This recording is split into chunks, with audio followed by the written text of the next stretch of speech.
ஜெய் ஸ்ரீ ராமகிருஷ்ணா. நாம ஜபம் பற்றி சுவாமி அகண்டானந்தரின் 7 உபதேசங்கள். ஒருவர் எல்லா நேரங்களிலும் ஜபம் செய்ய முடியும். இறைவனது நாமத்தை எப்போதும் மனதில் ஜபம் செய்யலாம். விரும்பும் போது ஜபம் செய்ய ஆரம்பிக்கலாம். பறவைகள் பறக்கும் போது இறைவனின் நாமத்தை பாடுகின்றன என்று ஸ்ரீ ராமகிருஷ்ணர் சொல்வது வழக்கம். இந்த கலியுகத்தில் மனதில் பதித்து வைத்துக் கொள்ள வேண்டிய ஒரே விஷயம் இறைவன் நாம ஜபம் மட்டும்தான். இறைவன் நாமத்தை விடாமல் ஜபம் செய்து வா. எந்த வேலையை செய்தாலும் நான் ஒன்றுமில்லை, இறைவனே எல்லாம் என்று உறுதியாக நினைக்க வேண்டும்.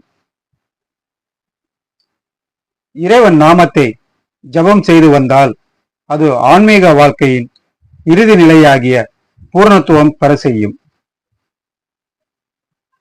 அதிகமாக சிரமப்படாமல் எவ்வளவு அதிகம் ஜபம் செய்ய முடியுமோ அவ்வளவு அதிகம் ஜபம் செய்து வா. ஜபம் செய்வதற்கு இன்ன நேரம், இன்ன இடம் என்று கட்டுப்பாடு எதுவும் கிடையாது.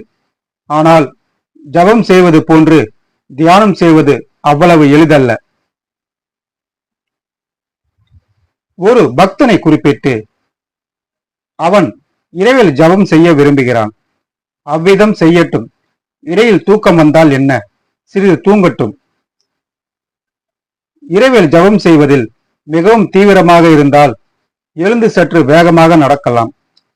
உட்கார்ந்து ஜபம் செய்யும் போது தூக்கம் வருவது போல் இருந்தால் நடந்து கொண்டே ஜபம் செய்யலாம்.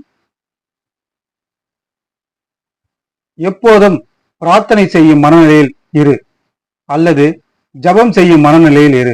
அதுவே ஆன்மீக சாதனை. வெறுமனமே இறைவன் நாமத்தை ஜபம் செய்வது எவ்வளவு தூரம் ஒருவனை அழைத்துச் செல்லும். ஜபத்துடன் பிரார்த்தனையும் அவசியம். சுவாமி அகண்டானந்தர். ஜெய் ஸ்ரீ ராமகிருஷ்ணா.